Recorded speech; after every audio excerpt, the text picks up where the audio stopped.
Hi friends, welcome to my channel Archita Mudra 05. ఈరోజు మా ఫ్రెండ్స్తోని అయితే అర్ధనాగేశ్వర టెంపుల్కి అయితే వచ్చిన దర్శనం అయితే చేసుకున్నాం. ఇప్పుడే బయటకు వెళ్ళినాము. అప్పుడైతే ఇంట్రో చేయడానికి వీలు కాకుండా ఇప్పుడైతే ఇంట్రో ఇస్తున్నాం మీ అందరికి. తెలుసు అనుకుంటాం. పూజిత ఒకటి. హాయ్, ఇదో నందిని.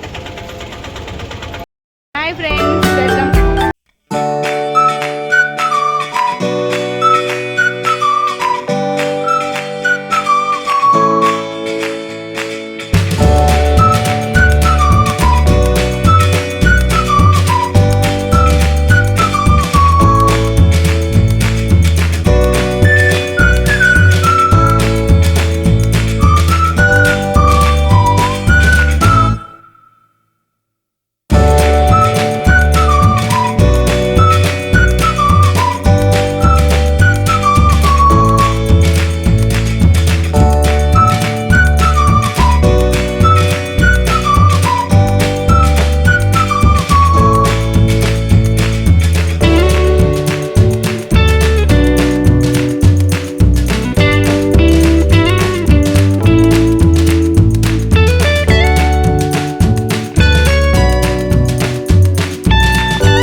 ఇద్దరిని కలిపి ఒక శివరాత్రి రోజు మాత్రమే వాళ్ళిద్దరిని కలిపి పూజ చేస్తూ ఉంటాం.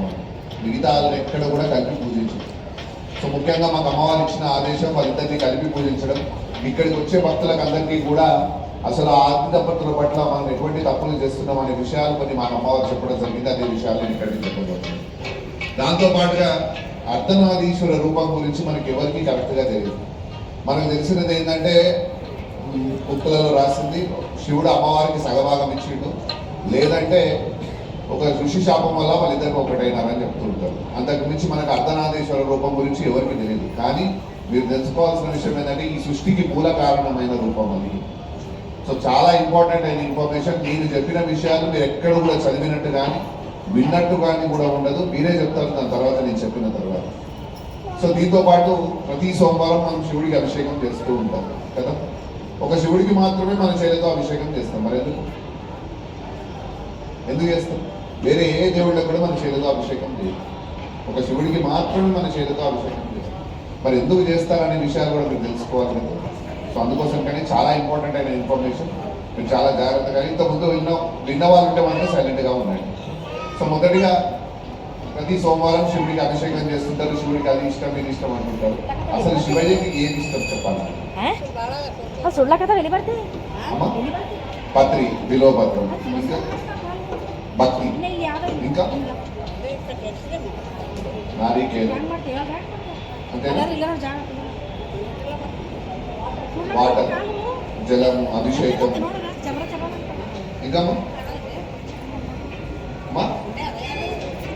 అర్థం కాదు, కళ్యాణం, ఇంకా విభూతి, భస్మం, ఇంకా వైరాగ్యం, ఇంకా అమ్మవారి ఇష్టం లేదు. 5 నిమిషాలు కాలే మీకు చెప్పిన. మనం తప్పు చేస్తున్నాం ఎక్కడ అని చెప్పి మీకు చెప్తూనే ఉన్నాం. ఈ సృష్టిలో ఆయనకు అత్యంత ఇష్టమైనది కేవలం అమ్మవారు మాత్రమే. శక్తి లేనిదే శివుడు లేడు, శక్తి లేనిదే సృష్టి లేదు అని చెప్తూ ఉంటారు. శక్తి లేకపోతే శివుడు శవంతో సమానం అని చెప్తూ ఉంటారు. సో అందుకోసం కానీ ఈ సృష్టిలో ఆయనకు అత్యంత ఇష్టమైనది కేవలం అమ్మవారు మాత్రమే. సో మీకు తెలియకుండానే అమ్మవారిని తీసుకెళ్ళి ఆయన సమర్పిస్తూ ఉంటారు. ఎలా? మీరు ప్రతి సోమవారం చేస్తూ ఉంటారు. మీరు చెప్పిన వస్తువులలో ఆయనకు ఇష్టమైన వస్తువులు 3 అంటే 3 మాత్రమే. 1 కుంకుమ, 2 భస్మం, 3 ఏకబిల్వం. ఈ 3 మాత్రమే శివయ్యకు అత్యంత ఇష్టమైనది. కుంకుమ విషయంలో ఆల్రెడీ మన మైండ్లలో పంతులు గారు వేసిండు, కుంకుమ పెడితే శివుడు వృద్ధుడైతే పెట్టొద్దని చెప్తారు కదా. మరి మీరు అమ్మవారిని ఎంత పూజ చేస్తారు? కుంకుమ స్వయాన పార్వతీదేవి స్వరూపము. కుంకుమని ఆయనకు సమర్పిస్తే స్వయాన పార్వతీదేవిని ఆయనకు మనకు సమర్పిస్తుంది. ఈ ఆలయంలో కూడా విగ్రహాన్ని మీరు గమనిస్తే ఆయనకేమో కుంకుమ ఉంటుంది, అమ్మకేమో పసుపు ఉంటుంది. పసుపు శివయ్య స్వరూపం అని చెప్తూ ఉంటారు. శివయ్య అమ్మకి ఏ స్థానం ఇచ్చిండో తెలుసా మీకు? అమ్మ పాదాలకు కూడా పసుపు పెడుతుంటారు మంగళ గౌరి. మీ అందరు కూడా పాదాలకు పసుపు పెట్టుకుంటుంటారు కదా. అంటే శివయ్య దృష్టిలో ప్రతి ఒక్క ఆడపిల్ల కూడా ఆ శక్తి స్వరూపిణి కిందనే ఆయన చూస్తూ ఉంటారు. అందుకోసంగానే ఆడపిల్ల పసుపు పెట్టుకుంటుంది. కుంకుమని సమర్పిస్తే పార్వతీదేవిని ఆయనకు సమర్పిస్తుంది. భస్మం ఎందుకు ఇష్టమైన? శ్మశానవాసి, అంతేనా? మనందరికి తెలిసినది ఒకటే, అది మాత్రం శ్మశానవాసిగా దక్షయజ్ఞం మనందరికీ తెలుసు. అక్కడ అమ్మవారు తెలుసు.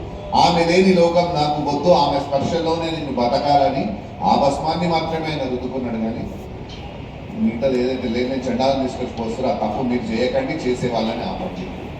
భస్మాన్ని సమర్పిస్తే సేనా సతీదేవిని సమర్పించినట్టు, కానీ ఇంకేదో కాదు. ఈ ఆలయంలో భస్మం అనేది మీకు కనపడదు, ఎందుకంటే అమ్మని ఆయనతో పాటు ఇక్కడ ఉంది కాబట్టి. మూడవది ఏకబిల్వం. ఏకబిల్వం మాత్రమే ఇష్టం అమ్మ, వేరే ఏ బిల్వాలు ఆయనకి ఇష్టం లేదు. ఏకబిల్వం ఎందుకు ఇష్టం? ఏకబిల్వం శివార్పణం అంటుంటారు. శివుడికి అత్యంత ఇష్టమైనది. ఆ ఏకబిల్వాన్ని సమర్పిస్తే శివయ్య సంపూర్ణమైపోతాడు అంటారు. ఎందుకంటే దాంట్లో బ్రహ్మ విష్ణు మహేశ్వరులు అంటారు, లేకపోతే ఒకడేమో లక్ష్మి సరస్వతి పార్వతి అంటారు, లేకపోతే ఇంకొకరు ఏమంటారంటే త్రినేత్రం త్రిశూలం అంటుంటారు కదా. ఇవన్నీ కూడా ఇప్పుడు బ్రహ్మ విష్ణు మహేశ్వరులు ఆయనే ఉంటాడు మరి అక్కడ. లేకపోతే లక్ష్మీ సరస్వతిని ఆయనకు పెడితే ఆయనకి ఎందుకు సంపూర్ణమైంది?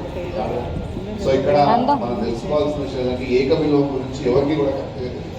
సో ఏకబిల్వం గురించి తెలుసుకునే ముందు ఈ యొక్క రూపం గురించి తెలుసుకున్న తర్వాత ఏకబిల్వం గురించి తెలుసుకుందాం. ఈ యొక్క రూపాన్ని మనం ఎందరం ఏమంటామంటే అర్ధనాదేశ్వరులని శివశక్తి అని పూజ చేస్తుంటాం. కానీ నేనేమంటున్నాను, ఈ సృష్టికి మూల కారణమైన రూపం అని మీకు చెప్పినాను. సో ఇక్కడ ఈ సృష్టి ఎలా పుట్టిందని చెప్తుంటాం మనం అందరం. మనకు తెలిసినది ఒక శక్తి పుట్టింది. ఆ శక్తికి ముగ్గురు కొడుకులు బ్రహ్మ విష్ణు మహేశ్వరులు అంటారు. కానీ మళ్ళీ మనమే చెప్తాం ఈ సృష్టికి అమ్మా నాన్నలు ఆ శివపార్వతులు అంటారు. మరి ఆ శివపార్వతుల ఆ శక్తి ఈ సృష్టికి అమ్మా నాన్న, ఈ సృష్టికి అమ్మానాలు శివపార్వతులే ఆ శక్తి. ఆ శక్తిని ఏమంటాం మనం? ఆది పరాశక్తి అంటాం. ఆది పరాశక్తి రూపమే. ఆది అంటే శివయ్య, పరాశక్తి అంటే అమ్మ. ఆది పరాశక్తి రూపమే ఈ అర్ధనారీశ్వర రూపము. ఆది అంటే శివయ్య, పరాశక్తి.